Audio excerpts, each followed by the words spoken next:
The ANC in Limpopo says it will continue to implement the party's step-aside policy without fear or favor.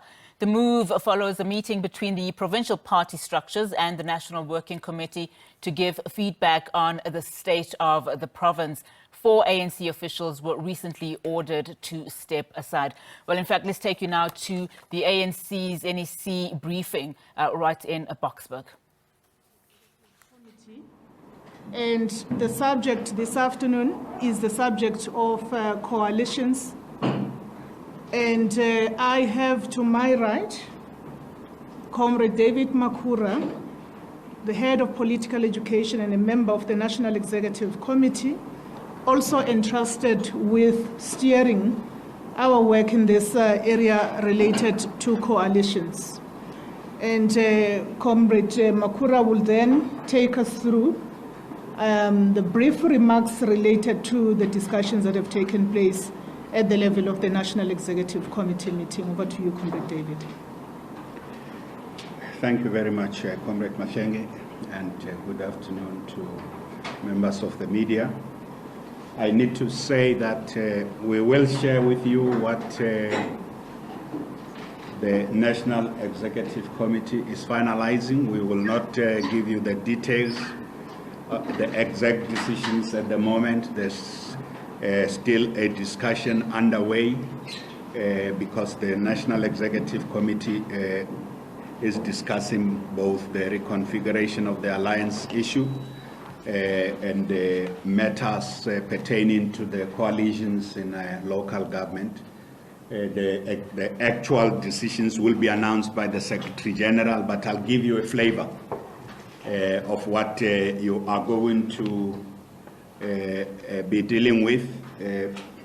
The first thing is basically to say that the National Conference of the ANC, the 55th National Conference, identified one of the issues that the NEC should address in its resolution on strategy and tactics. The conference said that amongst the key challenges our country faces is that we have unstable and dysfunctional coalition governments that are impacting hugely on service delivery and development in general. So the National Executive Committee said, given the resolution, the mandate of the National Conference, we should spearhead the process of bringing a paper, and that paper is what was presented today to the NEC, and the Secretary General will announce the final decisions. I am going to share with you. Firstly, the National Conference of the ANC was very clear that when we consider the matter of coalitions that are unstable and dysfunctional in our country, we should also draw from international experience. We should do a very detailed assessment of what is happening across the country, where coalitions have been able to undertake some work, what accounts for that. And the National Conference also made it clear that a discussion on local government coalitions that are unstable, dysfunctional, and very disruptive is not a discussion about coalitions that will come out of 2024 elections. So from the standpoint of the ANC, we are dealing with the current local government coalitions. There are 80 hung councils born out of the 2021 elections. We have looked in great detail. I will share with you what we are going to do to fix them. That the ANC, with regard to the 2024 elections, the ANC is working very hard, going throughout the country, even in government, addressing the fundamental issues that we know impact on the mood and the attitude of people. So we are not discussing at this NEC who we are going to be in coalition with in 2024, because we are working for victory. We are working for a clear victory in the 2024 elections, and we have looked at all the data yesterday. We were looking at election trends. We have looked at by-elections. We have looked at what's also happening with the other parties. So we are focusing on fixing the coalitions that were given rise to by the 2021 elections. And that's extensively what we are doing, including looking into where are these coalitions, who is in those hung councils, with whom should the ANC work, and why should the ANC work with those parties. The National Conference of the ANC said, when you deal with this issue of fixing coalitions, your starting point must be that the ANC must win every election.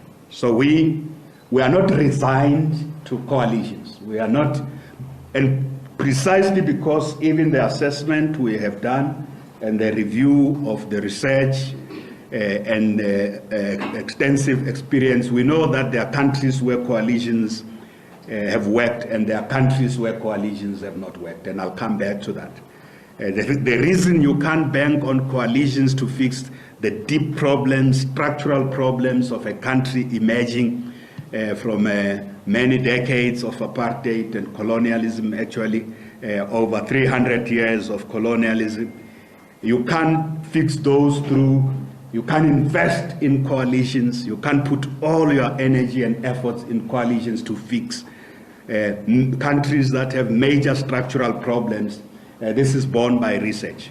And the countries where coalitions have been able to work, there are particular conditions that exist to do that. So then our national conference said to us, first and foremost, when it comes to elections, work for a decisive, clear victory for the ANC. And we are confident, humbling ourselves, working with our people, going into the different areas, even with the local government by-elections, that where we are able to fix the problems, people are able to respond, and they have been responding very well. But there are also areas where we want to pay attention to the issues that people are concerned about. So the conference also said that when you deal with coalitions, you must have one national approach. You can't have different approaches, and in one province does something, or in one municipality they do this, and in another they do something else. You need one approach. Yes, the local conditions will be important to take into account. There must be one national policy. What does the ANC want to achieve in coalition municipalities, and what kind of coalitions do we want to be part of? So that's what the NEC has extensively discussed, and given what conference has said, that if our support is low, completely low, we must be bold enough to go into opposition. This is, and I'm reminding you, it is part of our conference. We took that resolution already, that the ANC can't be in coalition governments for its own sake. It can't just be too desperate to be in coalition governments that are not making a difference for the people, and that when we go into these coalitions, it must really be that there's a possibility to improve the quality of life, and that there's a possibility to build stable government, not just coming in and out. Today you are in and next week you are out, and then you must take them out, and then they will take you. They'll take you in. And we're not betting. We're now doing a full comprehensive assessment. We also want to go into coalition in these coalition municipalities, hung councils, with parties that are reliable, parties that can commit to very, very specific core values. And some of those core values are being discussed extensively here. Core values of good governance, core value and a stable government, making democracy work for the people, and ensuring that whoever we put in municipalities is to really advance service delivery and transformation. So those important issues will form the framework. But we also extensively reviewed international literature. We reviewed reports. We were able to get some submissions as well. As the team that was leading this process of preparing for the NEC, we received very extensive submissions and proposals. And as I say, we also reviewed what's happening in the world. And one of the important things is that democracies, even major democracies, all democracies, and young democracies are facing crisis, what is called the polycrisis. The different democracies are facing different type of crisis. And the cornerstone of that crisis is that citizens, in many democracies, citizens get dissatisfied. They feel the state has disconnected with them. The democratic state is not meeting their needs. We're able to look at all those issues. And when citizens are not satisfied, what do they resort to? In many areas, they withdraw from electoral participation, very low turnout. You end up with large numbers. The ANC has that experience. A lot of our supporters stay away from voting, and that's really the principal driver of the ANC's decline, is that a lot of supporters of the ANC are staying away. And that is why we're investing all the energy. This new National Executive Committee is investing all the energy to reconnect with the base of our core supporters, to address the issues of concern, the image of the ANC, its renewal, but also its performance in government. Wherever we are in government, people need to see we can fix issues. The issues of electricity that were spoken to by Comrade Sputa and Comrade Mamuloko, and there are other issues we are dealing with at this NEC that we've got to. So there are many challenges facing democracies, but a strong, vibrant democracy, a people's democracy, people-centered democracy, participatory democracy is the one that can confront these challenges. It can rebound, it can reconnect with people, but it can also respond to people's needs.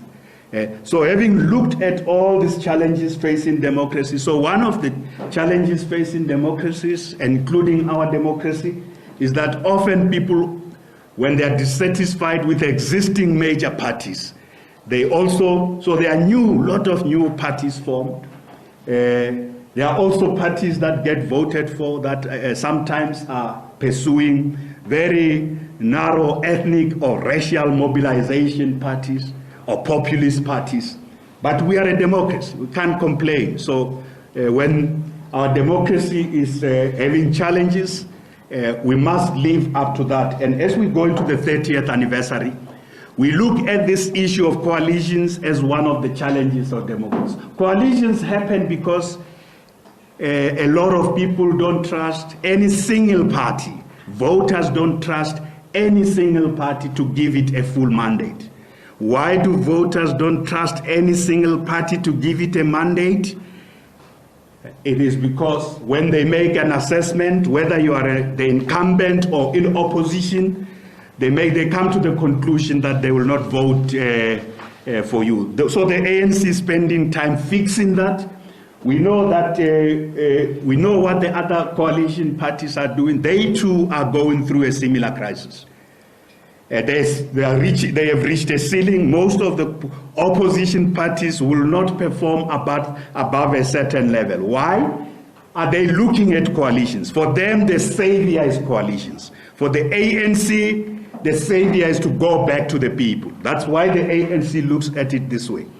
So we are not investing in coalitions. We are investing in going back to the people to reconnect with them, to truly respond to their needs. but we also have to fix existing coalitions. There was a tendency generally for people to romanticize coalitions. From 2016, when we had the first big coalitions in the metros, what was the commentariat saying? What the commentariat was saying basically, that South Africa is now a mature democracy. Coalitions have arrived. They were being celebrated. People were celebrating coalitions. They represent the majority of our democracy. What is our experience now? In 2023, big disappointment with coalitions. So, and the point we are making is that coalitions are part of democracy, especially multi-party democracy, but they are not an answer. They can't be an answer to all the problems you have to deal with. And that is why we've got to fix those coalitions that are there. But as a party, we've got to work to reconnect with the people, to regain their public confidence, and not think that coalitions will solve the problems of economic development in South Africa, and they will solve all the problems we are facing: social development, the problem of crime, the problem of the economy and service delivery. But there are certain things we would like to do, based on our beliefs, our vision for South Africa. There are certain things we would like to do. Having made certain observations, we would like to put in place certain measures. So these measures are being finalized. I'll give you a taste of them, but we start with the observations. What have we observed as a major trend amongst the current coalitions? So in South Africa, we've got two ways of governing municipalities. The one is called the executive mayoral system, where you have an executive committee, the mayoral committee, that we have the mayor who appoints the mayoral committee. And the other is called the executive committee system, or the collective executive committee system. In municipalities where the executive committee system is, we have seen those municipalities being more stable. And what happens in an executive committee system? So when you have had elections, the parties are represented in the executive in proportion to the electoral outcomes, in proportion to the number of votes that they got. So executive committee system is more predictable, is more stable across the country. We only have fewer municipalities that are under the mayoral committee system, and it is the municipalities largely under the mayoral committee system where the trouble is. It is the mayoral committee system is called the winner takes all. So once you have a group of parties in a hung council, they come together, they're 50% plus one, they agree on who will be the mayor, they are going to share, they have to appoint an executive committee and share amongst themselves. Whatever the agreement, it's the agreement amongst themselves. Whereas in the executive committee system is democratic, is based on the will of the people. It's proportional to the electoral outcome. So any party that has been able to receive substantial support is able to get represented. We think that system is more democratic, and it is the system that we are considering at the NEC, that in all our hung municipalities, we should introduce the executive committee system. And I've explained to you what the difference between the mayoral the executive mayoral system and the executive committee system is. So that is going to help us address a lot of weaknesses. In most of the instability in our municipalities also basically stem out of this game plans. The parties changing today, the following parties agree, and the following week or the following month or the following year, a portion of the coalition has broken away. It no longer agrees with these ones. It's now working with the other. And then what does that do? A new coalition comes in. We cannot run development and service delivery with that degree of instability. So the ANC is also considering the introduction of legislation to govern. At the moment, coalition government or coalitions are not governed by any legislation. And this will enable us also to ensure that where there are coalition agreements, they are subjected to some legal authority, they are binding on coalitions, but also they are based on common programs and common an agreed program to a policy set of policies to fix the problems in an area. So the NEC is considering this matter very seriously. The NEC is also considering the issue that coalition governments must not disrupt public administration. We make an observation that in many of these hung councils, decisions that affect administration are never made. And people employed by government, the city managers or municipal managers and the senior managers who are employed and working full-time are not able to do their work because of these changes, these disruptions and the chaos and the in and out. Tomorrow is this party and this mayor. Next week or next year is another party and another mayor. They were considering to particular set of budget or interventions, and now they have to look at a new budget and set of interventions. So legislation to insulate public administration from coalition instability is something that the NEC is considering. And that also goes with legislation to make sure that coalitions can be more stable. You can't just have the change. I mean, every shortest time you have a motion of no confidence, and every shortest time you have a party that just decides it pulls out of coalitions in those terms. So that's going to be extremely important. We are also considering the introduction of a threshold. So what is a threshold? So currently we have, in 2021, we had more than 600 parties and groups contesting local government.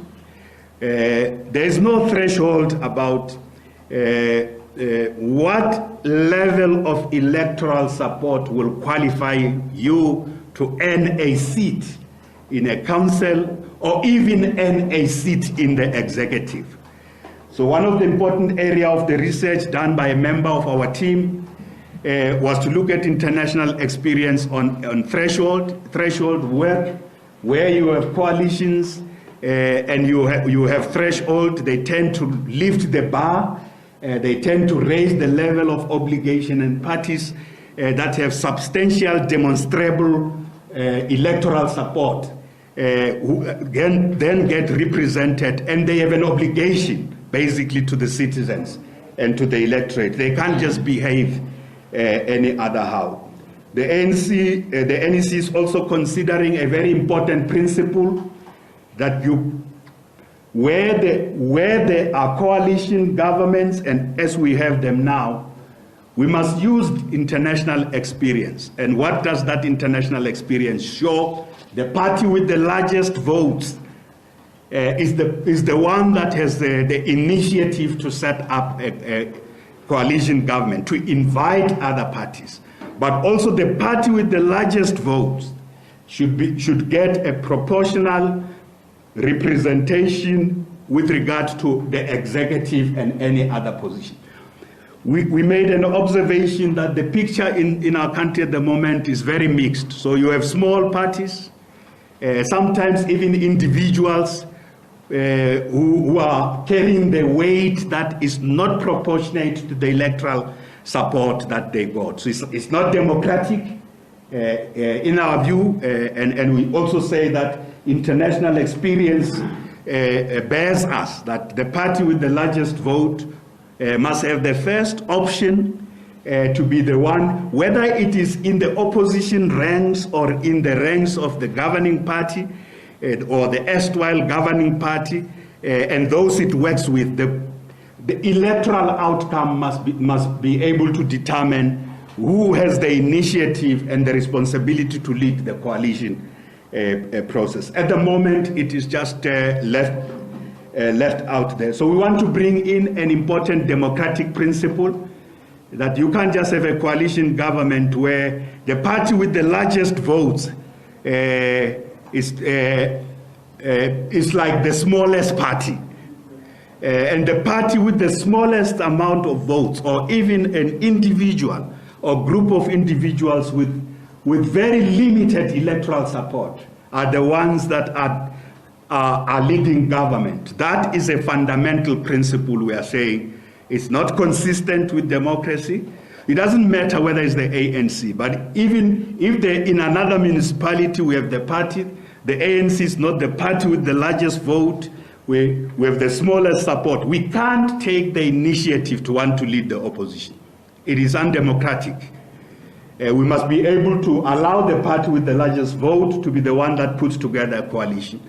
But we emphasize that even the issue of these legislative amendments, that the proportional representation, even when you form this coalition, is something that must be considered and important.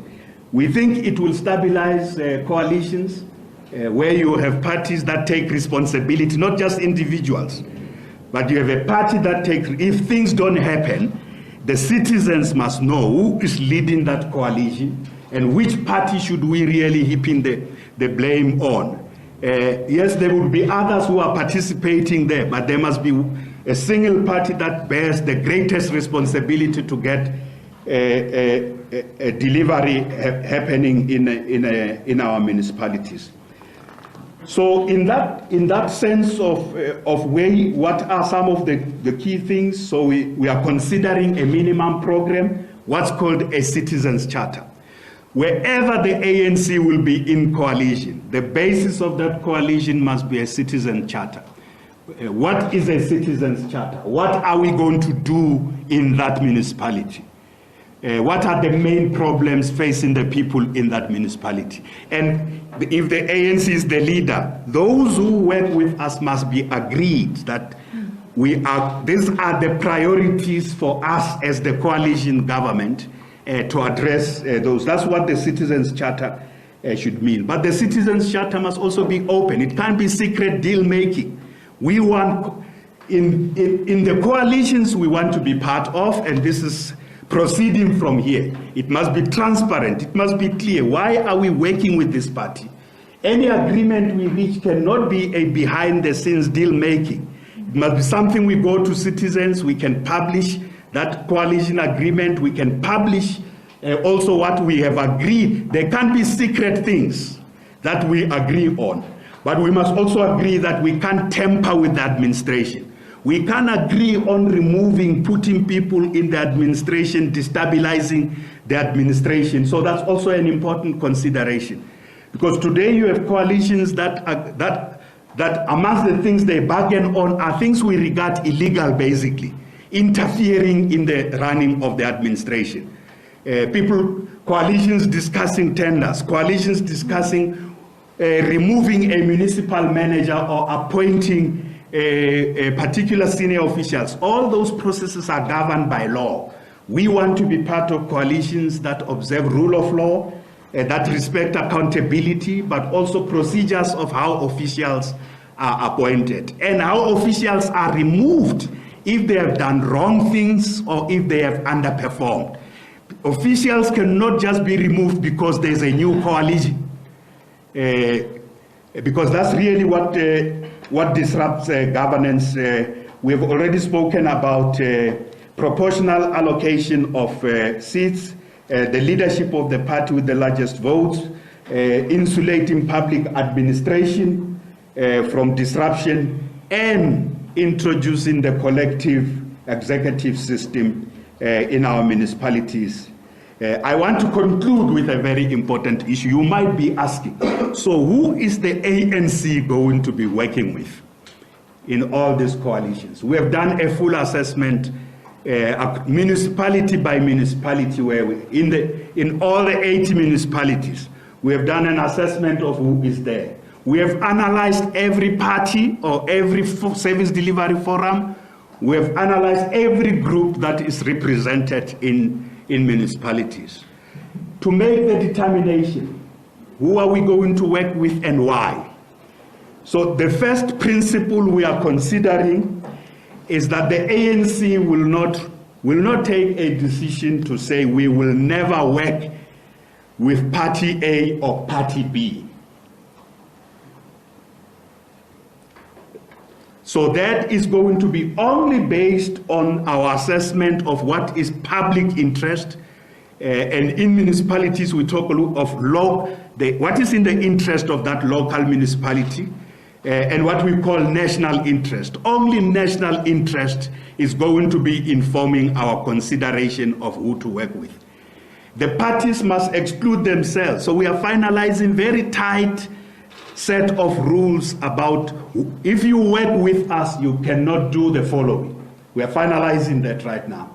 It is those rules that are going to exclude the party. So we can't take a decision in advance. We have worked with our arch adversaries. We have worked with our arch enemies to bring about democracy in South Africa.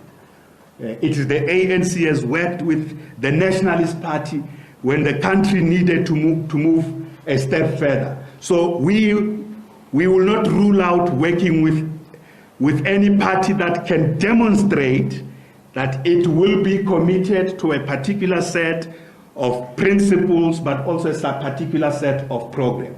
We will not preclude that.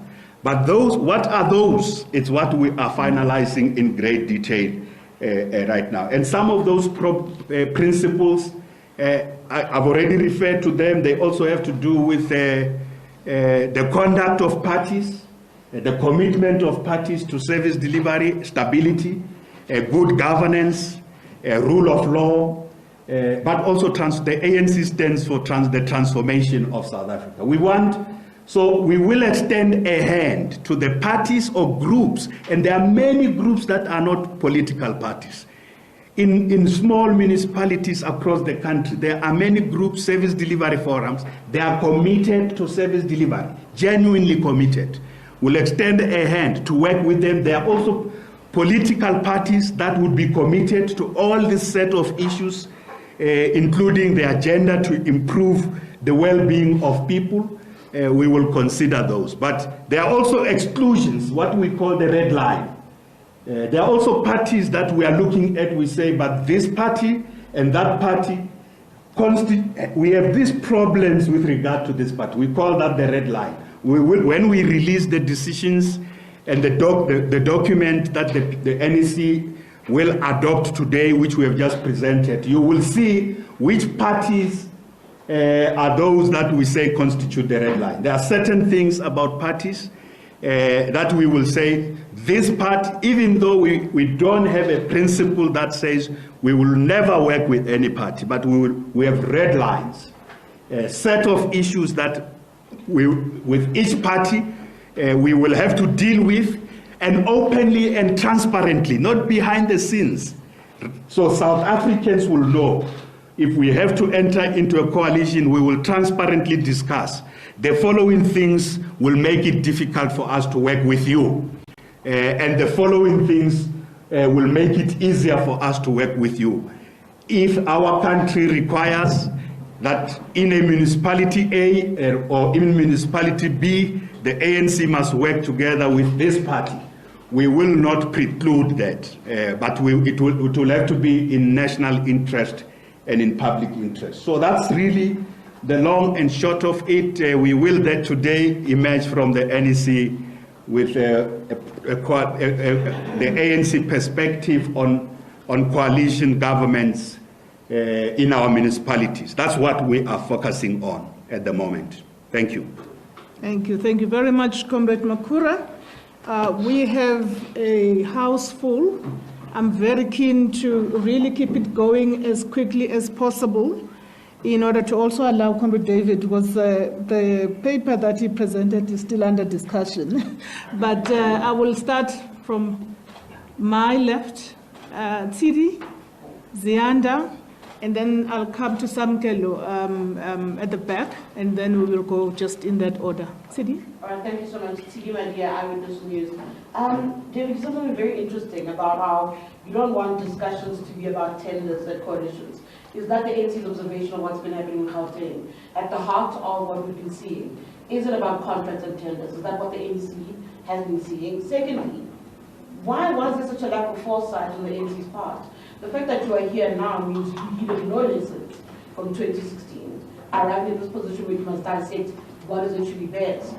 Is it a lack of foresight? Is the ANC taking responsibility? You know, we speak about how there's a big disappointment. Are you not disappointed in yourselves as the largest party in paving the way towards what we are certainly seeing in Gauteng? You spoke about, there's quite a lot actually I want to ask you, but I'm going to keep it tight. You spoke about what are they? The red lines. What are some of those red lines? Thank you. Thank you, Zianda. Thank you very much, Zianda from Newsroom Africa. Did the NEC discuss reporting lines? So you want to have one national approach, but what we've been seeing has been at disjunctures. Sometimes at a local level, the last person to have a final say is the Gauteng ANC chair, but in another province, it has to have the intervention of national leadership. So what are the reporting structures or lines? And then you spoke about, excuse me, values and principles when it comes to working with parties, these red lines. So for instance, if a party is good at service delivery, but at its core, it's racist, at a local government level, what do you prioritize? So yes, you'll have the citizen charter, but I mean, how crystallized will this this be going forward? Thank you. Thank you, Zianda.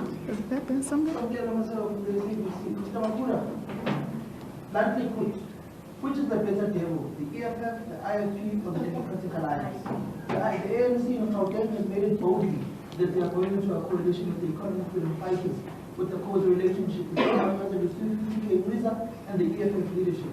Secondly, the disjunction in these coalition negotiations. You've got a province of Gauteng that acts like a super province and negotiates on itself with the national leadership of the EFF. What is the uniform approach when it comes to coalition negotiations? The DA has characterized the EFF as enemy number one. Yet again, I insist, who do we go to bed with? IFP, DA, or EFF? Thank you. Thank you, Samkelo. Do I have anybody at the back? No, I don't. So I'm going to come. I will have to come back to you, Goge. I'll come this side. My sister over there. And there is your hand up? Yeah. Oh, okay. Yeah. Please, let's. Good afternoon, Mama Zimakosi from Soweto.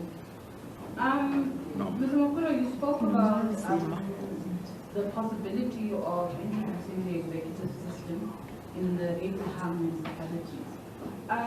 The ANC has come under fire for using the system particularly, or wanting to introduce the system particularly in the Eastern Cape, because this only came about after the ANC coalition in that municipality lost power.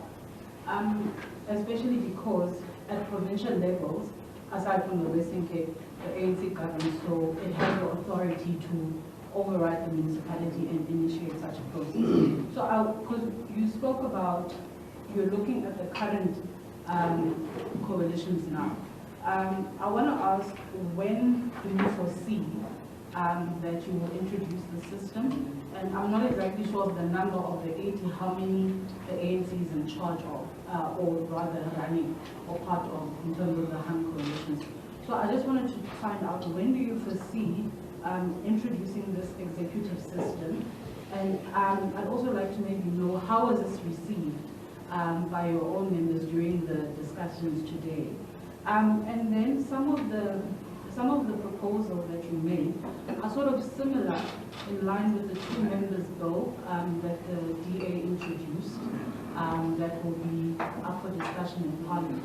So I just wanted to ask, you don't speak about introducing possibly a threshold for the number of motions of no confidence that can be tabled within a year. I want to just find out, is there maybe something similar to that in terms of just keeping a threshold on the number of norms that a mayor can face or a premier can face? And then also, has the ANC maybe discussed the possibility of, I don't know, maybe supporting the DA's bills that are currently going to be before Parliament, because it's sort of in line with what you're discussing? And then just lastly, the Deputy President was in Parliament last week, and he basically said that specifically the city of Johannesburg is stable as is right now. I just want to find out, did this come up in discussions at all, because the current mayor will be facing a motion of no confidence, and just how does the ANC define stable? Thank you very much. And then I proceed to, Ntebu and then Tando. Okay, Ntebu with the SABC. Out of the 80 hung municipalities, informed by your diagnostic report that brings you here, who should be blamed out of those municipalities? Is it the ANC that has to be blamed, or the voters who are to be blamed? And I'm saying this because some people didn't vote either for the ANC or for any political party,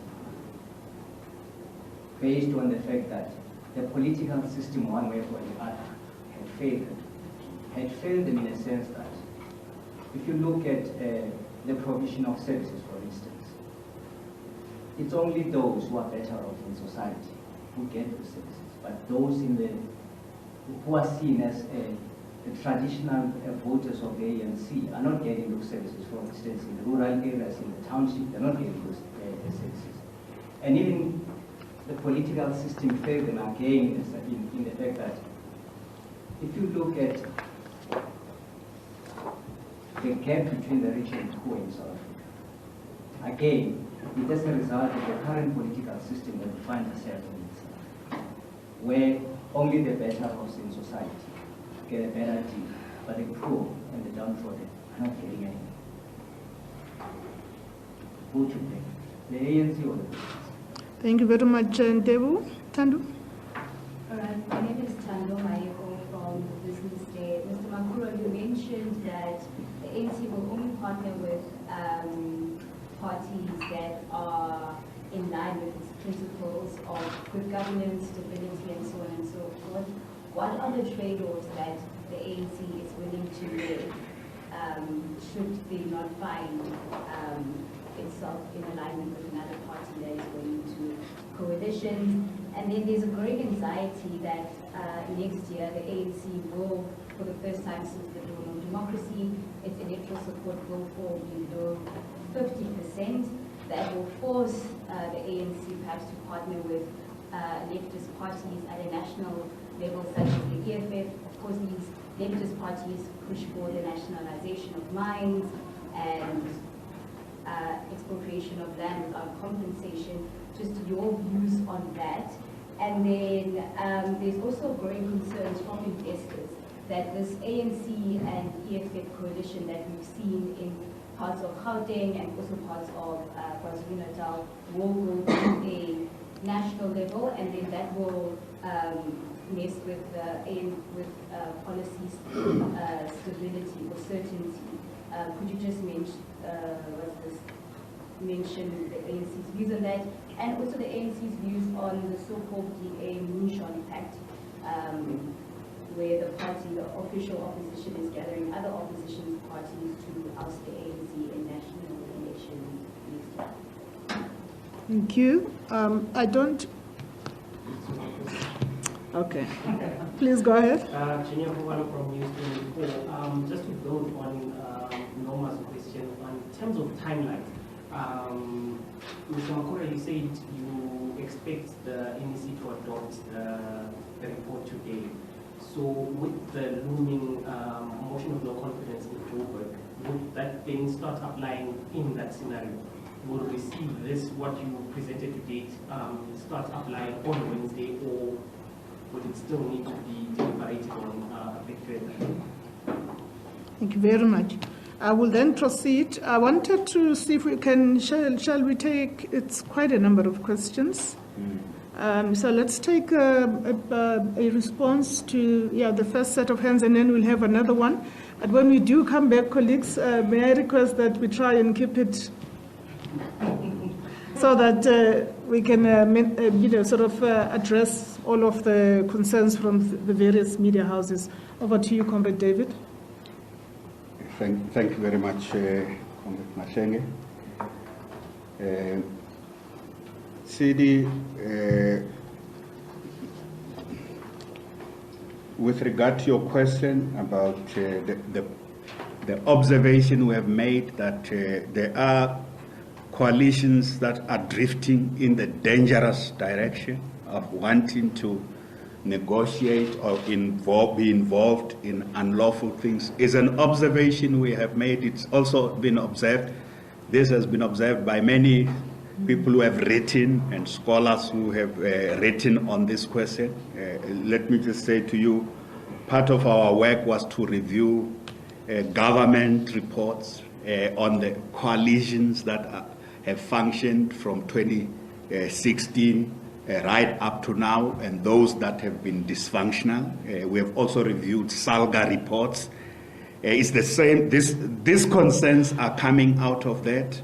We have also reviewed international experience, looking at literature and published articles.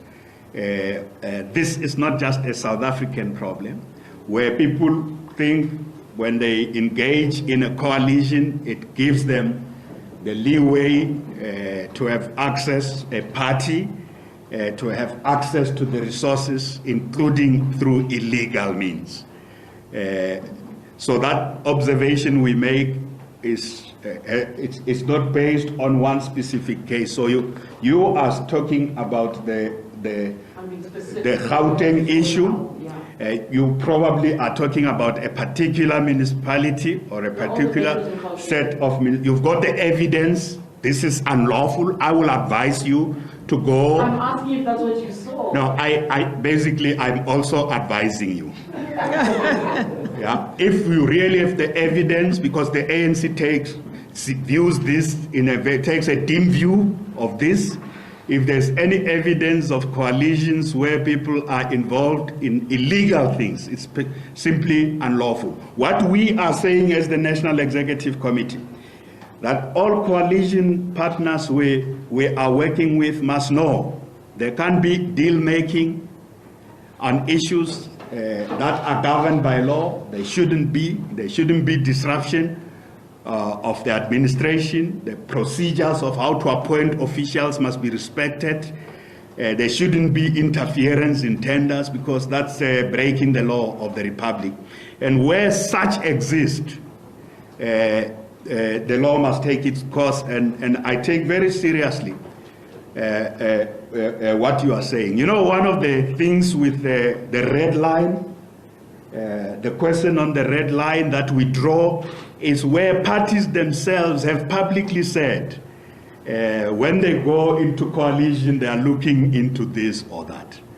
And where we have received reports from our structures that they are demanding, not that they have done, but they are demanding that they want to do this coalition partner they're working with is demanding this or demanding that, which said unlawful things, illegal things must not be entertained in a coalition of which we are part. So I would say that we are dealing with a principle that must apply across the board, where the ANC is part of coalitions. ANC disappointed on not giving leadership. You know, before the national conference, there was a task team that the NEC established, led by Comrade Jeff Hadebe. That task team had NEC members who were representing the ANC in framing the coalition issues. So the ANC had provided guidance, but the national conference was not happy that the amount of things that are continuing to happen outside that framework, or the framework itself, is not robust, it's not adequate, it's not helping us to deal and anticipate problems before they happen. So the conference has mandated this National Executive Committee within 4 months, TD. The conference said we must do this in January, basically, December, January. Within 4 months, we have delivered on the conference mandate. Do you think we are unhappy with that? Actually, the NEC said, even as it was discussing, that it is very happy that we have been able to put on the table, the Secretary General will table before South Africans in the coming week a comprehensive statement on the ANC's policy. I am just giving you the different aspects of what we are looking at, so we can't be disappointed. We didn't just wait and watch. We have engaged with the process. It has not been satisfactory.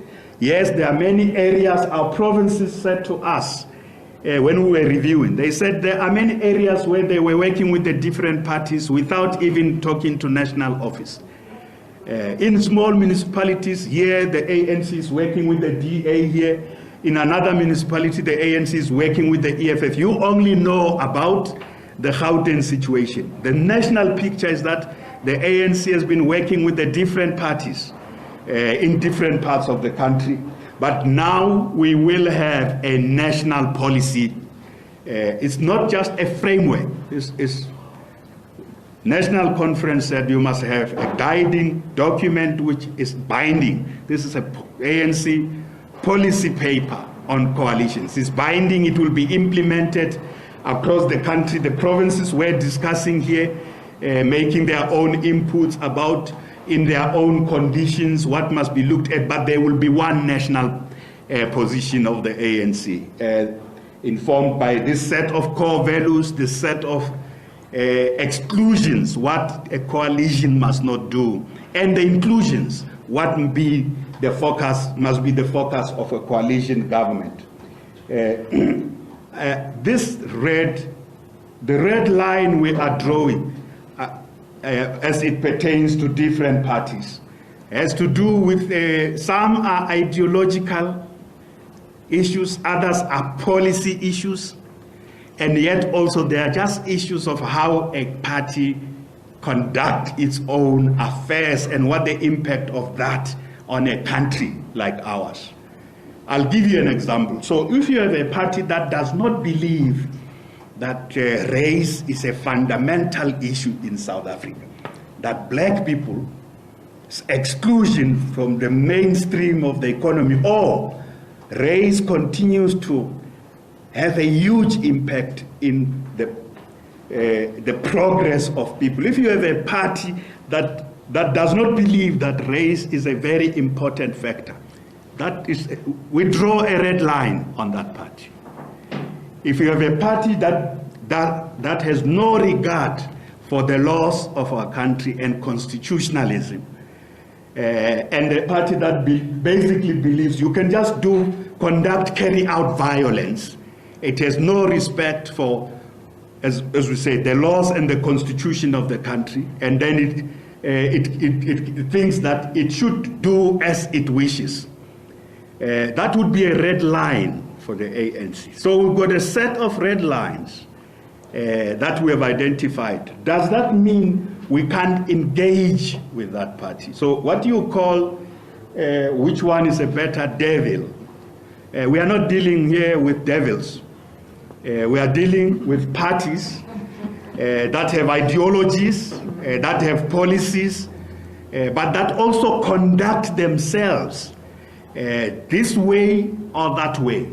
And the measuring instrument for us is the broad framework. We pursue the national democratic revolution. We want to transform South Africa into a non-racial, non-sexist, democratic, and prosperous society. And we've got core values: non-racialism, non-sexism, and set of principles. We respect the constitution of our republic. We respect good governance. It doesn't mean there will be no occasions where our members are not involved in violating good governance, but the party, the ANC, the movement adheres to that. So when a party starts to cross the red line that is on that side, it does not mean we can't engage with them in a local municipality, if that party and us agree on reasonable things that will improve. But there are conditions. If we are the largest majority in that party, we should have the initiative of setting up government. You can't have a situation where a small party thinks that simply because of this thing called king-making, they are going to. Those are some of the principles that we are considering. There are issues of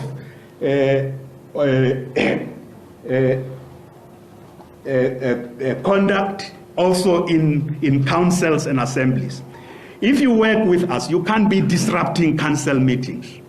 We work together, we are in coalition. We want stable councils. Some of those issues are going to be pretty important. I spoke about the core values. The fundamental issue for us is when we look at each local situation, what is in the public interest? And that public interest is not a secret deal between us and another party. It must be something we can put openly and make a case. Why are we working with this party? One of the important things our comrades all over the country have said is that this framework will help a great deal, because even with them, where they were dealing with these issues, the previous framework did not provide sufficient details. All these things I'm mentioning are actually, I listen to the provinces extensively supporting them, but there will always be a party that their ANC members would say, but what about that party? That party is very problematic. What about that party? That party is very problematic. We want an objective measurement that is in the interest of South Africans, not personal feelings of how people feel about a particular party. We wouldn't have been a democracy as soon as we were if we didn't extend, if the ANC did not extend a hand to even pull those who were opposed to democracy. So we could end up working with a party that is opposed to certain things, but our judgment will be whether that will benefit the people or not. We have not made a decision whether we are going to work with not in Gauteng, not in KZN. The comrades were saying to us, they are looking at these issues case by case. There's no ANC decision about 2024 elections. The only decision what we've been discussing here is that we are going to 2024 elections to win. So the question about who are we going to go into coalition with in 2024 does not arise. And I want to emphasize that we will look at each party and measure it according to our set of principles, and will this benefit the people of South Africa? Not will this benefit the ANC. We are not going to be in government for the sake of being in government. But if a particular coalition was conceived and has been put in place, it does not meet the standards that we have had, that will be reviewed quite clearly. And I know there is also a question about Johannesburg. We are not dealing with a specific case. I know what the Deputy President said. Incidentally, he also spoke to me on that question he was asked. It said the ANC is going to be discussing this and will also want to have a dialogue. Let me tell you, there are many parties and many groups in society that have got proposals on how to strengthen coalitions. It's not just the DA.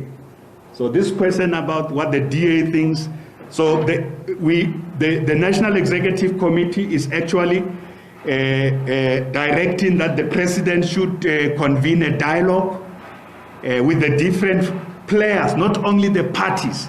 You know, one of the important mistakes we must not make, local coalitions are not an issue for political parties alone. Civil society groups must be involved. Citizens groups must have a say.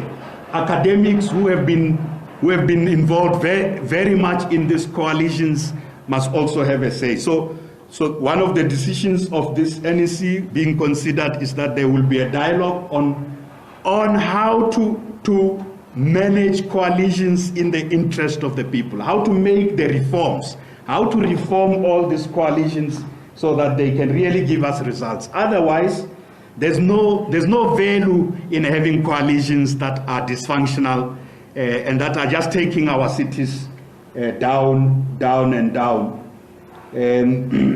Yes, I actually know of the case of the Eastern Cape, where the amendment of Section 12 to make provision for executive committees being challenged, and that is why we want a common understanding across the country.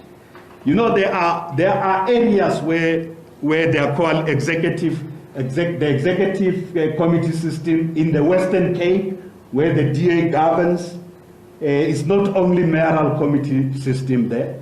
So for us, it should not be a political, it's not be the issue of introducing an executive committee system to help stabilize municipalities that are harmed. Shouldn't be a party, it should not be an issue for parties only. There's overwhelming opinion coming from different sources. SALGA, researchers who are saying that the executive committee system is evidently already doing better. So we are not doing it for the ANC.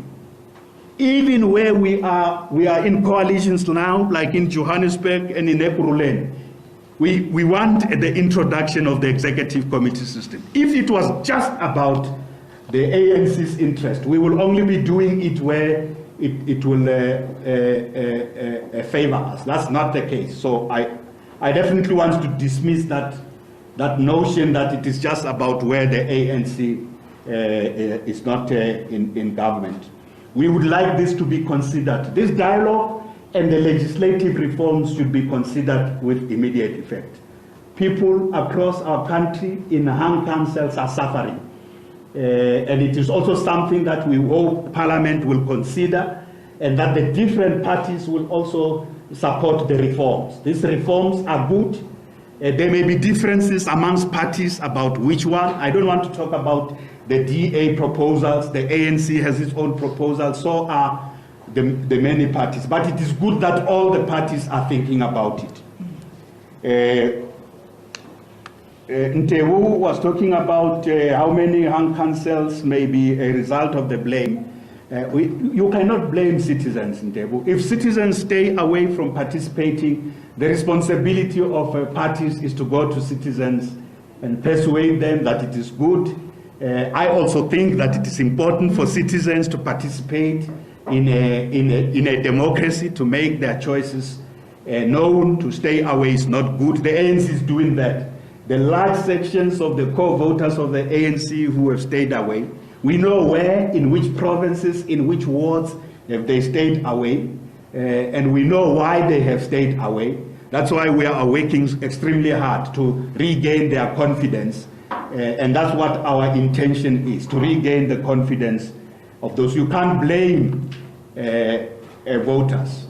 It's not only ANC voters who stay away. So you say, is it the blame? Do you blame the ANC? No. The different parties are suffering from this issue of their core voters not necessarily voting. That pattern is there. The evidence is there in local government by-elections. It is also there in the results of all the elections. It's a problem that every party faces, basically. What are the trade-offs on these issues, Thando? If you will, just a very quick one, sorry. Okay, I was saying, you don't blame the ANC, you don't blame people. Is it because the political system has failed the people, and that's why they're not interested? And this is informed by their living realities on the ground. There's no services, especially for people in the rural areas. But the answer is obvious. The reason people are stay away is because they are unhappy. In the political system. The answer is, that's an obvious answer. I want to keep it at that. It's an obvious answer. Yes, I wanted to avoid the dialogue, and we should try and do that as in general, rule of thumb. But we can always ventilate the matters further in our future conversation. Were you done? I was going to Thando. Thando was asking if there will be trade-offs. Should there be parties that end up don't agree? They end up not agreeing with us. Let me say the fundamental emphasis of the ANC is not to be in government at all cost. It's not to end up with trade-offs that put us there in government, but they mean nothing for citizens, or they violate fundamental beliefs of the ANC. So all we're talking about is the minimum set of core principles, programmatic issues and values that will form our approach to coalitions. If we don't get a party to agree with us, we are willing to go into opposition benches. We are not going to be in a coalition government at all cost, even when it compromises the ANC or it compromises citizens. So we are not pursuing trade-offs at the expense of whether this coalition can function in accordance with how we want a coalition to function, and this coalition can deliver. We are willing to go into opposition benches in a municipality and build back and build afresh. You were talking about concerns about, we come from a business publication, so investors. I've explained, the principal approach of the ANC is national interest. National interest and public interest, citizens' interest. So the totality, not just one section of the citizens, not one opinion, but the totality of, will this really help advance the interest of a municipality, the interest of South Africa? What are those interests of South Africa? Will we be able to build a country of which citizens will have a better life, a democracy that's vibrant, that enables people to achieve a quality of life? That's the totality of, for us, national interest. So that's what we will look at. We unlike the DA that has said in its conference that they, as far as they are concerned, they will never work with a particular party. It has never been the ANC's approach. The ANC's approach in history has never been to gang up against somebody. We identify principles. You will be excluded, or you'll exclude yourself based on the strength of those principles. You will say no. You will be, if your intention is to just get into a coalition and be a crook, you will see that it will not work. I won't succeed to be a crook there. It's not worthy of being part of that coalition. That's how you will exclude yourself. Those who come into coalitions to think that coalitions are about serving narrow partisan interests of the parties, they won't succeed to do that in a coalition with the ANC. They will not even succeed to end up signing an agreement. We will have so many exclusions in there to protect citizens, to protect governance, that they will end up saying, no, we don't want to really be in such a coalition. And so I emphasize that. We are not nitpicking this party or that party. We are concerned about the country, the functionality of our democracy. And we will do everything to advance the interests of South Africa. This economy must grow. It must provide for the people. And that's the assessment of a democracy. When you say the people are unhappy, if a democracy is not able to meet, or a democratic state is not able to meet the needs of the people, in many parts of the world, you end up having crisis in that democracy. That's what informs us. We don't want that type. A democracy must advance the interest of the people. And those people include those who are called the investors. They are not the only people. We think about them, but we're not thinking only about them. We're thinking about the totality of our society. I think the timelines, may I say, okay, I'm left with the Moonshot Pact. It's an ideological issue. I'll deal with that in very briefly. The timelines, we think by the time we conclude the National Executive Committee, the ANC will be able to go to the ground, including to the provinces, including to meet with the branches, but also the caucuses where we have these hung councils, to communicate this line. And this line will apply. Whatever would have been decided will apply immediately. So if you're talking about what's happening in Johannesburg or in another municipality, we are not focusing on what's happening there. We are focusing on providing stability. If it is unstable, it will receive our attention in that kind of way. The DA's Moonshot Pact, you know, we have done a comprehensive analysis in this position paper about different parties. So what is the DA trying to do? So the DA is trying to gather all the forces profoundly and fundamentally opposed to the transformation of South Africa. The DA is trying to gather into this moonshot coalition all the forces, principally all the forces and the parties that are fundamentally opposed to the transformation of South Africa. And the transformation of South Africa in its deep sense that the ANC articulated in its strategy and tactics. So are we worried about the gathering place of forces that are fundamentally opposed to transformation? We want, on the other hand, that is why we are discussing, that we're simultaneously discussing the alliance. That is why we are also discussing the work we are doing with progressive civil society. On the other hand, we want the forces, the social forces, organizations, including these local organizations that are in councils, which are genuinely committed to transformation, development, and service delivery, especially in underdeveloped communities that are underserved. We want to gather those together in support of an ongoing program of transformation of South Africa. So what is the fundamental issue facing South Africa? 2024 is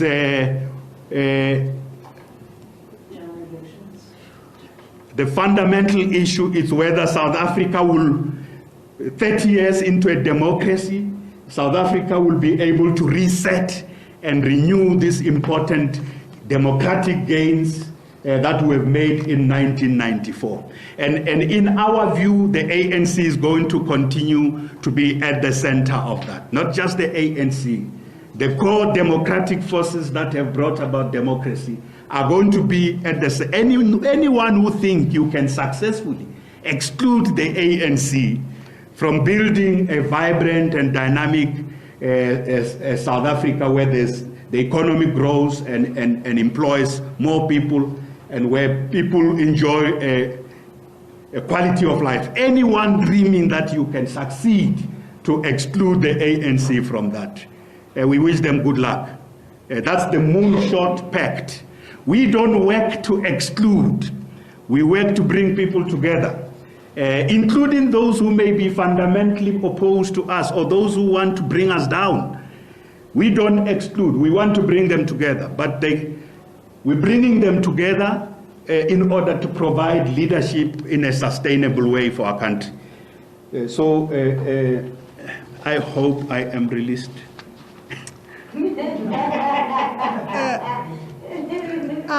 Thando, I'm not coming back to you. You know Comrade Makhura's passion for any project that he undertakes, and we can take it, and I can gladly facilitate that. I'm now co-program directing with Ms. Yanda Ngobu. Well, that wraps that ANC report back on a strategic framework on coalitions. The NEC member and the party's head of political education, David Makhura, accompanied there by the ANC spokesperson, Mahlangi Bengu. Essentially, Makhura, who is also the party's head of political education, briefing the media there about the party's strategic framework on coalitions and which guidelines the ANC should follow during any coalition negotiations. He's also presented the draft policy paper to the ANC's NEC a short while ago. We will be unpacking this and more with our political analyst in a short bit.